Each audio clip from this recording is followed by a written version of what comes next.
আসসালামু আলাইকুম, কেমন আছেন সবাই? আশা করি সকলে ভালো আছেন। বন্ধুদের নিয়ে আজকে চলে আসলাম হলে যাব। তো দেখতে পাচ্ছেন আমরা হলে চলে আসছি। তো এই হলটা হয়েছে গাজীপুরে, গাজীপুর মাওনাতে অবদার মোড়। তো আজকে দেখব রাজকুমার ছবি শাকিব খানের। তো হলের সামনে চলে আসলাম। তো দেখতেই পাচ্ছেন এই যে হলে শাকিব খানকে দেখতে পাচ্ছেন। তো এখন কি করব, হলে যেহেতু আইসা বসে একটু বাদাম খাওয়া দরকার। বাদাম কিনে নিই কাকার থেকে। কাকা 20 টাকার বাদাম দেন, তো বাদাম নিয়ে নিলাম। তো এখন আপনাদেরকে দেখাবো যে এটা ঠিকানা, আপনার লোকেশন কিভাবে আসতে পারেন।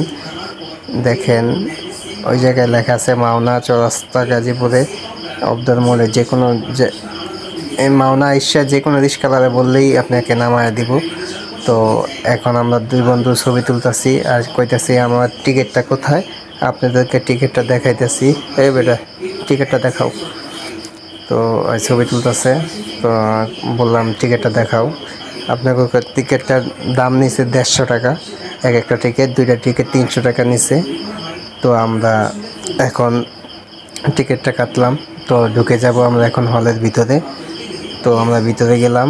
ভিতরে যাওয়ার পরে লোক কইতাছে যে একটু আগে ঢুকলে আপনারা ফ্যানের তলে বসতে পারবেন। পরে আমি কইলাম এখন ফ্যান পাবো না। কয় ফ্যান পাবেন, যায় উপরে ওইটা দেখেন। তো আমরা উপরে উঠলাম। তো হলের ভিতরে চলে আসলাম। ভিতরে এসে দেখি এখনো ছবি ছাড়ে নাই। তো অপেক্ষায় আছি ছবি কখন ছাড়বে। মনে হয় এখনই ছবি ছাইড়া দিব। এই যে ছবি ছাইড়া দিছে। তো আমরা বর্তমানে ছবি দেখতেছি, ছবি শুরু হয়ে গেছে। তো সব সিনারি ভালো লাগলো, কিন্তু লাস্টের সিনারিটা খুবই কষ্টজনক।